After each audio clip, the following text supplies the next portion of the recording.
Baiklah, di sini Ibu minta satu orang perwakilan dari Ananda semuanya untuk membaca doa. Siapa yang mau? Dina boleh, Bu? Boleh. Dina belum kemarin ya? Belum, Bu. Belum, silakan Dina pimpin doanya. Baiklah teman-teman, sebelum kita memulai pembelajaran kita pada pagi hari ini, alangkah baiknya kita berdoa dulu terlebih dahulu menurut kepercayaan kita masing-masing. Berdoa dimulai. Berdoa selesai. Baik, terima kasih Dina. Nah, semoga pembelajaran kita pada pagi hari ini dapat berjalan dengan lancar dan semoga apa yang kita pelajari bisa menjadi barokah bagi kita semuanya. Amin. Nah, sebelum kita mulai lagi pada tahap selanjutnya, Ibu mau ngecek hadiran Anda semuanya dulu ya. Ya, Bu. Yang pertama nama Dina. Hadir, Bu. Dela. Hadir, Bu. Nurti Eliza. Sudah hadir, Bu. Kenapa dia? Sakit. Ananda mau dijenguk belum? Temannya Belum. sakit. Ya, Bu. Ini sakit ya. Nanti dijenguk ya temannya yang sakit ya. Insyaallah, Bu. Selanjutnya Fadila Tunisa. Hadir, Bu. Hadir, Bu. Nah, cuma Nurti Eliza aja ya yang tidak hadir. Iya, Bu. Semoga Nurti Eliza bisa cepat sembuh dan bisa kembali lagi bergabung belajar bersama kita di kelas. Amin.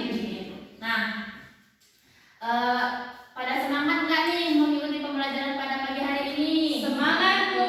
Semangat. Ya. Nah, sebelum kita mulai, biar semangat kita lebih terpacu lagi, Ibu ingin Anda semuanya berdiri dan kita ingin menyanyikan lagu nasional kita untuk memacu semangat kita, yaitu lagu dari Sabang sampai Merauke. Silakan berdiri semua ya.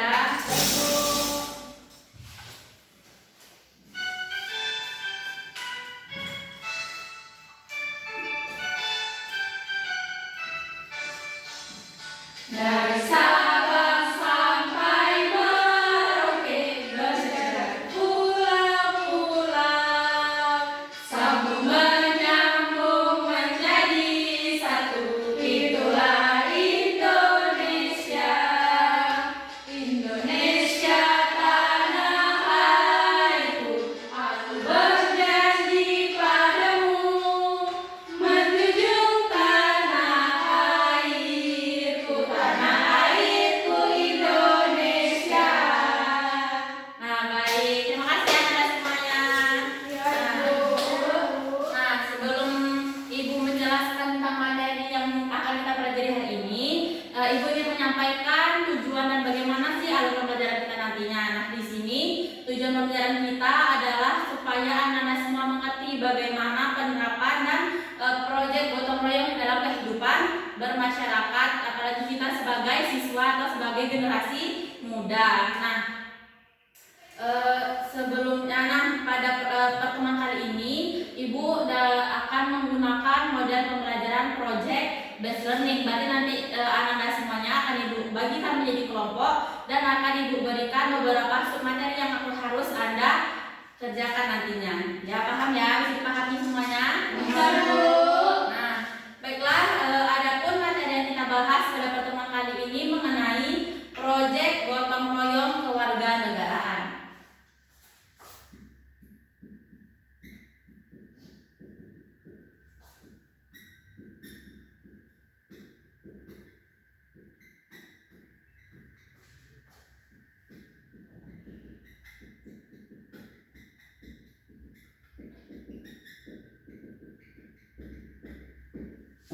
Nah, inilah materi yang kita bahas pada pertemuan kali ini. Nah, sebelum menjelaskan tentang materi yang akan Ibu jelaskan nanti, Ibu ingin menanyakan dulu nih, kan pertemuan kemarin kita juga sudah mempelajari tentang penyerapan Pancasila dalam konteks berbangsa. Nah, di dalam sila kita pada sila ketiga yaitu Persatuan Indonesia. Nah, anak-anak sudah mengetahui semuanya ya, kita bahwa kita sebagai warga negara mempunyai kewajiban untuk menjaga persatuan dan kesatuan. Seperti juga yang kita ketahui. Ibu ingin bertanya nih kepada anak-anak semuanya, apakah di negara kita di Indonesia cuma hanya ada satu budaya dan satu bahasa atau agama gitu? Tidak, banyak, Bu. Banyak ya.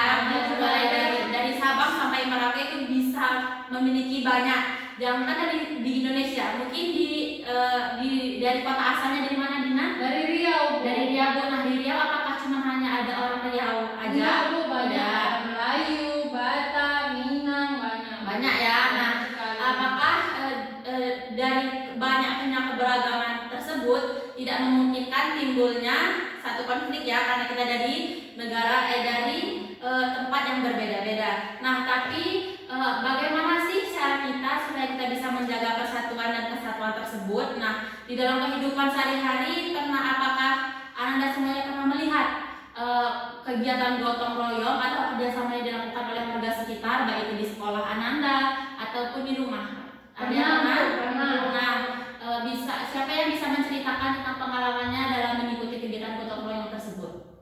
Dina Bu. Dan Dina silakan. Kalau dulu Bu, Dina pernah ikut waktu mau kegiatan Isra Mi'raj di Masjid dekat rumah Dina Bu. Jadi di situ disuruh anak-anak muda di situ untuk bergotong royong membersihkan masjid, untuk mengepel, menyapu, serta membentangkan sajadah untuk kegiatan Isra Mi'raj di malam harinya Bu. Nah, gotong royong rame-rame. Bersama-sama ya, semuanya mengerjakannya. Nah, itulah yang bisa kita lihat bagaimana penerapan Pancasila dari sila ketiga tersebut, yaitu pentingnya, tapi di sana penting ya gotong royong atau kerjasama untuk menerapkan dan membentuk negara yang bersatu dan berdaulat tersebut. Nah, lanjut ya, itulah gambaran tentang beberapa materi pada pertemuan sebelumnya. Nah, pada pertemuan kali ini kita akan mengetahui gotong royong ya, dan proyek gotong royong kewarganegaraan. Nah, Ibu mau nanya nih lagi,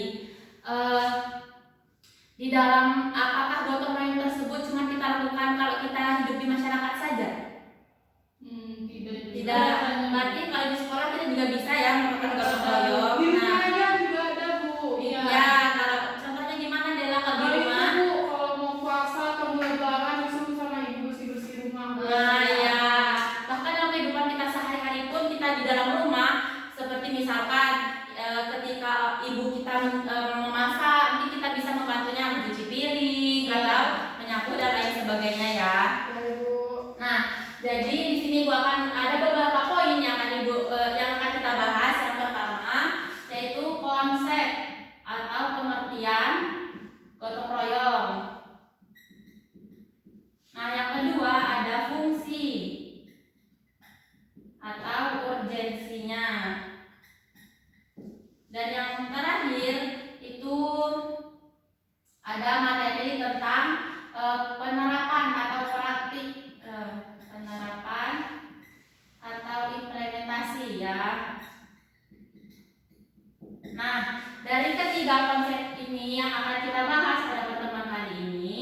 Nah, sesuai sama yang Ibu sampaikan tadi bahwa kita menggunakan model pembelajaran project based learning. Nah, Ibu akan membagi Ananda semuanya menjadi 3 kelompok, yang mana kelompok 1 dipimpin sama Dela yang akan bahas mengenai konsep atau pengertian gotong royong. Yang kelompok kedua dipimpin oleh Dina yang akan membahas tentang fungsi atau urgensi gotong royong dalam kehidupan bernegara. Nah, yang terakhir kelompok yang ketiga akan dibahas oleh kelompok Fadilatun yang akan menjawab ya, akan membahas tentang contoh penerapan atau implementasi gotong royong di dalam kehidupan bernegara. Bisa dipahami sampai sini tugasnya Ananda? Bisa, Bu. Nah, baik, nanti Ibu akan memantau diskusi Ananda semuanya. Bagi siapa yang tidak berpartisipasi sebagai penanggung jawab kelompok, dicatat namanya, siapa dan apa pekerjaannya ketika kalian berdiskusi. Kenapa dia tidak ikut ya? Baik, Bu. Paham ya, berarti sampai di sini. Nah, baiklah. Nanti kelompok yang presentasi mulai dari kelompok 3 ya, 3, kelompok 2 dan kelompok 1. Boleh, Bu. Nah, udah ya, kita tutup. Nah, setelah berdiskusi tadi, Ibu sebelum menutup pembelajaran kita pada pagi hari ini, Ibu akan sedikit menyimpulkan tentang apa yang sudah kita diskusikan tadi. Nah, di sini Ibu bisa mengambil kesimpulan bahwa di dalam kehidupan kita bernegara, kita penting untuk menanamkan atau membangun jiwa gotong royong di dalam diri kita semua ya, wajib bagi anak-anak semuanya. Kenapa Ibu bilang wajib? Karena jiwa gotong royong tersebut tidak akan bisa datang dari orang lain. Nah, kesadaran gotong royong tersebut akan bisa hadir dan muncul ketika kita sudah merasa ikhlas, rela dalam semuanya? Bisa, Ibu. Nah, Ibu harap anak-anak semuanya yang sudah masuk pada pertemuan hari ini bisa berubah lebih baik lagi di dalam menerapkan gotong royong atau ikut membantu sesama kita, baik ketika teman kita ada kesusahan gitu ya, yang mana kita bisa membantu mereka dengan ikhlas dan rela. Semoga apa yang kita perbuat dan yang baik dapat kembali lagi kepada kita. Amin. Sampai sini dulu pembelajaran kita pada pagi hari ini. Apakah ada yang ditanyakan? Sudah, Bu. Sudah paham semuanya ya? Nah, Ibu harap apa yang kita dapatkan dapat diterapkan dalam kehidupan kita sehari-hari nantinya. Nah, sebelum mengakhiri pembelajaran kita pada pagi hari ini, jika tadi kita berdoa sebelum memulai, maka Ibu minta satu orang untuk menutup pembelajaran kita pada pagi hari ini. Siapa lagi? Dela, Bu. Dari Dela, silakan pimpin doanya. Baiklah, Ibu dan teman-teman semua, sebelum mengakhiri pembelajaran hari ini, alhamdulillah kita berdoa menurut kepercayaan masing-masing. Berdoa mulai. Doa selesai. Nah, kita ucapkan alhamdulillahirobbilalamin. Pesan Ibu kepada anak-anak semuanya, jangan malas untuk belajar karena tidak ada seseorang yang dilahirkan dalam keadaan berilmu. Nah, Ibu harap minggu depan semuanya hadir ya. Jangan lupa diusung kembali temannya yang sakit dan ditanyakan kabarnya gimana. Nah, jangan lupa juga untuk membaca materi yang akan kita bahas pada pertemuan selanjutnya ya. Nanti Ibu akan juga share materinya biar anak-anak semua bisa membacanya. Baik, Bu. Baiklah, Ibu tutup pembelajaran kita pada pagi hari ini dengan Ibu ucapkan terima kasih dan assalamualaikum warahmatullahi wabarakatuh.